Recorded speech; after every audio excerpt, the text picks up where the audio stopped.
Como é que estamos de processo de Bolonha? Como é que correu ou está ainda a correr a sua aplicação? Se tem alguma coisa a ver com essa reformulação toda do sistema curricular aqui dentro da faculdade? Pronto, que me falasse um bocadinho sobre isso. O processo de Bolonha ainda não tem um processo de avaliação feito. Isto é, o Bolonha foi feito com demasiada rapidez, mas ao mesmo tempo também demasiada lentidão. É uma coisa estranha, porque depois de ter sido assinado pelos ministros, teve cerca de 2 anos em que não era propriamente regulamentado. As universidades não chamaram a si a regulamentação disso, e então as tutelas, os ministérios, começaram a regulamentá-lo. As universidades deviam ter chamado a si a regulamentação imediata disso, não o fizeram. Mas não tem sido ainda avaliado, e quando nós falamos nestas licenciaturas de que eu falei, em certo sentido o que nós estamos a dizer é, bom, se querem que Bolonha seja sobre a transversalidade dos saberes, em que as pessoas tiram isto, circulam entre as faculdades, uma coisa é ter isso como voto, assim, mais ou menos pio, é que isso seria bom que acontecesse, ou queremos que aconteça, ou já acontece, embora não aconteça. E desse ponto de vista nós dissemos, então vamos chamar as coisas pelos nomes, se querem fazer isso, façamos. Portanto, Bolonha tem, eu penso que tem algumas virtualidades muito interessantes, justamente esse tipo de circulação, etc. Teve algumas outras que não foram tão interessantes, como a redução das licenciaturas para 3 anos, mas isso é uma questão que não vale a pena discutir, porque está completamente decidido. E precisa ainda de um grande trabalho de avaliação, isto é, as universidades agora deviam parar e ver com muita atenção em que é que consistiu, quais foram os seus ganhos, as suas perdas, etc., e tentar reconfigurar isso. Limar arestas. Exatamente. Diga-me uma coisa que eu ainda não percebi, e peço desculpa se isso ficou claro e eu é que não percebi. Essas 2 grandes vertentes a implementar aqui nesta faculdade já estão em vigor? Ou só a partir do próximo ano letivo? Exatamente. Bom, as universidades portuguesas entraram agora, neste último ano, no processo de acreditação, com a agência de acreditação que está...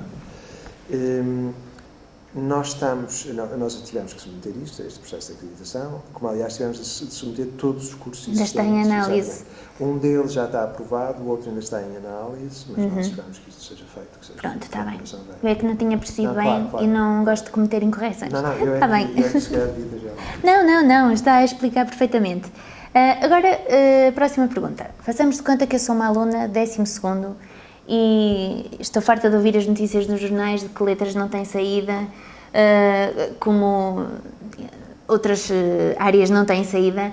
O que é que, como diretor desta instituição, me tem a dizer de favorável e de positivo e que esta faculdade tem para oferecer? Repare, quando as pessoas ao falar da universidade falam quase exclusivamente das saídas, nós podemos perceber isso porque, efetivamente, as pessoas têm ansiedade social e profissional em relação ao seu modo de vida, como é que vão assegurar a sua subsistência, etc. E essas questões são completamente cruciais e centrais, eu não discuto isso. Toda a gente precisa de viver. Depois há uma outra coisa, é pensar que é a universidade que vai responder a isso. E isso houve um tempo em que era assim. Ou seja, quando em Portugal a universidade era altamente seletiva e era realmente elitista, as pessoas que entravam eram muito poucas e tinham assegurados na administração pública, nas instituições privadas, os lugares que era necessário reciclar periodicamente. Ao democratizar o ensino e este fluxo massivo de pessoas... Houve um boom. Exatamente, mas não é possível que a economia consiga acomodar o mesmo número de advogados, etc, etc. E desse ponto de vista, deixou de haver cursos seguros, ou seja, cursos que tenham uma atividade profissional imediatamente assegurada. Há alguns, poucos, cada vez menos. E é bom que esses existam, não é? Sei lá, a medicina consegue absorver, penso eu, não estou certo, mas presumo que consegue absorver a quase totalidade dos seus licenciados. O mercado consegue absorver isso. No entanto, ao falar exclusivamente disto, está-se a ignorar que a universidade é também um processo de educação das pessoas. E em Portugal há uma espécie de brutalidade cínica em pensar que só se pode falar do dinheiro. Mas isto é um modo muito errado de ver as coisas, porque uma pessoa pode fazer um curso desses que está assegurado e não ter nada assegurado. E, no entanto, desviou toda a sua energia intelectual, pessoal, etc., para uma coisa que depois não é nada. E a atividade de educação da pessoa, isto é, esta pessoa consegue pensar, consegue ser autónoma, consegue assegurar uma série de condições de sociabilidade com os outros, consegue perceber o que é uma existência moral. Coisas estas que são todas consideradas assim, isso é tudo muito, não sei o quê, não são consideradas. O engraçado é que as pessoas pensam, e não são consideradas porquê? Porque se pensa em alguma coisa de utilitário. E quando se pensa nisso, diz-se, por exemplo, que há países lá fora, por exemplo, os Estados Unidos, onde as pessoas pensam no dólar. Isto é completamente falso. As pessoas nas universidades americanas, por exemplo, fazem este tipo de cursos. Tiram filosofia moral, teatro francês do século XVII, educam-se. Depois, quando saem lá para fora, então vão entrar num campo de atividade qualquer, na Goldman Sachs, ou na Cromwell, etc. Está a ver?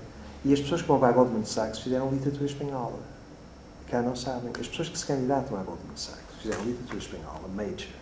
Depois têm cadeiras em economia. Mas o entrevistador da Goldman Sachs não vai ver se eles são economistas. Vai ver se eles sabem pensar, se sabem escrever, se são rápidos, se são articulados, etc. Estas várias vertentes. Exatamente. Portanto, aqui em Portugal, normalmente esta brutalidade de entender o que interessa é o dinheiro. Isto é de um cinismo total. E o que eu acabo de dizer, ainda outro dia veio cá um estudante e corroborou isto plenamente. Eu costumo dizer nas minhas aulas que se alguém faz uma licenciatura em literatura, por exemplo, e tem na família, porque os pais são proprietários de uma pastelaria em Porto Alegre, se gosta muito da pastelaria, se gosta muito de lá estar, se vai para lá nas férias, se é isso que gosta de ver, por que não ficar dono da pastelaria em Porto Alegre e é licenciado em literatura? Porque é que licenciado em literatura há de dar outra coisa? É muito melhor ter alguém à frente de uma pastelaria que é licenciado em literatura, tem uma série de interesses, é muito melhor do ponto de vista de cidadania, do ponto de vista pessoal dessa pessoa, porque fará outras coisas, terá outros interesses, etc., do ponto de vista da clientela, do que ter uma pessoa que não tem esse tipo de interesses. Ou seja, esta coisa portuguesa de pensar sempre que razões utilitárias é que devem determinar as coisas, torna o mundo uma coisa muito triste.